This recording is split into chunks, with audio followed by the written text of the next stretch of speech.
Dans cet exercice, on souhaite calculer l'intégrale entre 0 et pi de exponentielle x fois sinus x dx. On va déjà s'occuper de l'existence de l'intégrale en regardant la continuité de l'intégrande. La fonction qui a x associe exponentielle de sinus x est continue sur R, comme produit de fonctions continues sur R, donc l'intégrale existe bien. Pour calculer cette intégrale, on n'est pas dans la situation classique fonction polynomiale fois une exponentielle ou fonction polynomiale fois une fonction circulaire, où on fait des intégrations par parties successives. Ici, on a le produit de l'exponentielle avec la fonction sinus.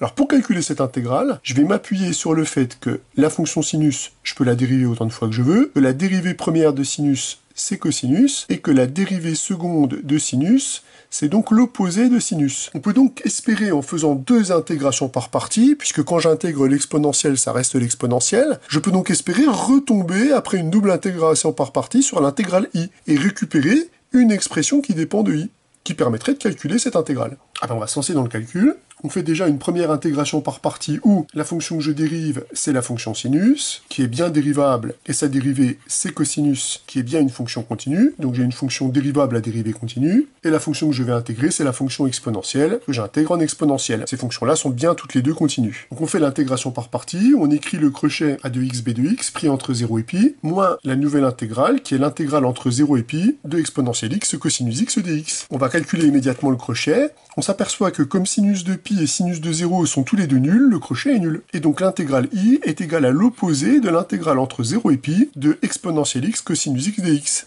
Donc on voit que l'intégration par partie a transformé la fonction sinus en sa dérivée sous l'intégrale. Et donc si je refais une intégration par partie en continuant à dériver la fonction circulaire, je vais retomber sur l'intégrale i de départ. On va donc effectuer une deuxième intégration par partie. On va faire le même type de choix, c'est-à-dire on va dériver la fonction circulaire. La fonction cosinus se dérive en moins sinus, c'est bien une fonction qui a une dérivée continue, donc on a une fonction dérivable à dérivée continue. Comme ci-dessus, je vais intégrer la fonction exponentielle en exponentielle.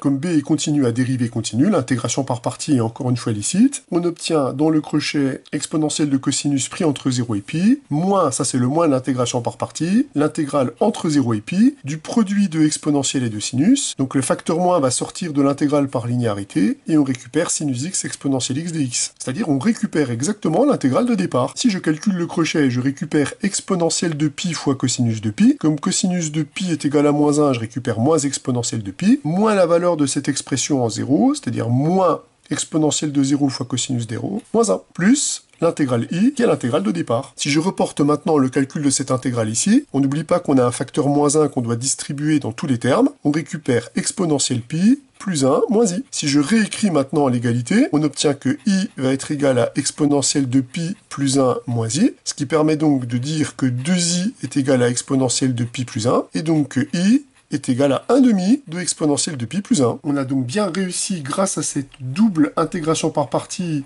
à calculer l'intégrale i, et on peut conclure que l'intégrale i, c'est 1/2 de exponentielle pi plus 1, ce qui termine l'exercice.